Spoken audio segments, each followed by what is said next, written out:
ಎಲ್ಲರಿಗೂ ನಮಸ್ಕಾರ. ಈಗಿನ ಬದಲಾವಣೆಯ ಜಗತ್ತಿನಲ್ಲಿ ಒತ್ತಡದ ಜೀವನ ಶೈಲಿಗೆ ಸಿಲುಕಿ ನಾವು ಆರೋಗ್ಯದ ಕಡೆಗೆ ಗಮನ ಹರಿಸದೆ ಅನೇಕ ರೋಗಗಳಿಗೆ ಆಹ್ವಾನ ನೀಡುತ್ತಿದ್ದೇವೆ. ಅಷ್ಟೇ ಅಲ್ಲದೆ ಅಪೌಷ್ಟಿಕ ಆಹಾರ ಪದ್ಧತಿ, ಹಾರ್ಮೋನುಗಳ ಅಸಮತೋಲನ ಮುಂತಾದವುಗಳಿಂದ ಮನುಷ್ಯ ಮತ್ತಷ್ಟು ಅನಾರೋಗ್ಯಕ್ಕೆ ಗುರಿಯಾಗುತ್ತಿದ್ದಾನೆ.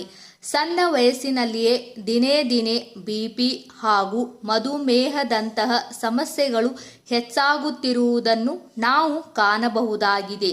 ಇದರಿಂದಾಗಿ ಹಲವು ಜನರು ಕಿಡ್ನಿ ಸಮಸ್ಯೆ ಎದುರಿಸುತ್ತಿದ್ದಾರೆ. ಸಾಮಾನ್ಯವಾಗಿ ಕಿಡ್ನಿ ಸಮಸ್ಯೆ ಉಂಟಾಗುವ ಮೊದಲು ದೇಹದಲ್ಲಿ ಕೆಲವು ಬದಲಾವಣೆಗಳು ಕಾಣಿಸಿಕೊಳ್ಳುತ್ತದೆ. ಒಂದು ವೇಳೆ ಈ ರೀತಿಯ ಗುಣಲಕ್ಷಣಗಳು ಏನಾದರೂ ಕಾಣಿಸಿಕೊಂಡರೆ ವೈದ್ಯರನ್ನು ಸಂಪರ್ಕಿಸುವುದು ಒಳ್ಳೆಯದು.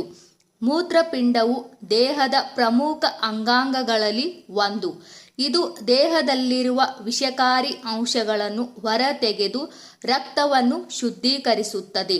ಒಂದು ವೇಳೆ ಈ ಮೂತ್ರಪಿಂಡಕ್ಕೆ ಏನಾದರೂ ಸಮಸ್ಯೆಯಾದರೆ ಅದು ದೇಹದ ಇತರ ಭಾಗಗಳಲ್ಲಿ ತೊಂದರೆ ಕಾಣಿಸಿಕೊಳ್ಳುವ ಮೂಲಕ ಸೂಚನೆ ನೀಡುತ್ತದೆ.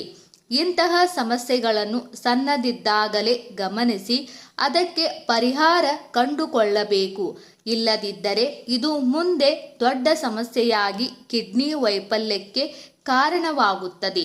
ಕಿಡ್ನಿ ವೈಫಲ್ಯವಾಗುವ ಸೂಚನೆ ಇದ್ದರೆ ದೇಹದ ಈ ಭಾಗಗಳಲ್ಲಿ ಸಮಸ್ಯೆಗಳು ಕಾಣಿಸಿಕೊಳ್ಳುತ್ತವೆ. ತೊಡೆ ಸಂದು ನೋವು.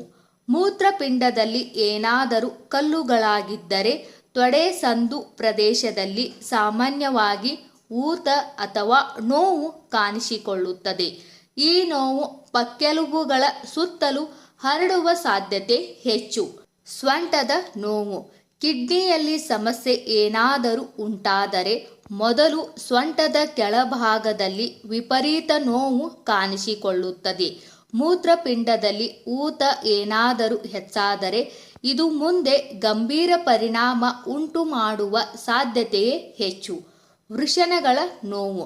ಒಂದು ವೇಳೆ ಮೂತ್ರಪಿಂಡದ ಸಮಸ್ಯೆ ಏನಾದರೂ ಹೆಚ್ಚಾಗಿದ್ದರೆ ನೋವು ಹೊಟ್ಟೆಯಿಂದ ವೃಷಣಗಳಿಗೆ ಹರಡುವ ಸಾಧ್ಯತೆ ಹೆಚ್ಚು. ಸಾಮಾನ್ಯವಾಗಿ ಮೂತ್ರನಾಳಗಳಿಂದ ಕಲ್ಲುಗಳು ಹೊರಬರುವ ಸಮಸ್ಯೆ ಇದ್ದರೆ ಈ ರೀತಿಯ ಸಮಸ್ಯೆ ಉಂಟಾಗುತ್ತದೆ. ಹೊಟ್ಟೆ ನೋವು.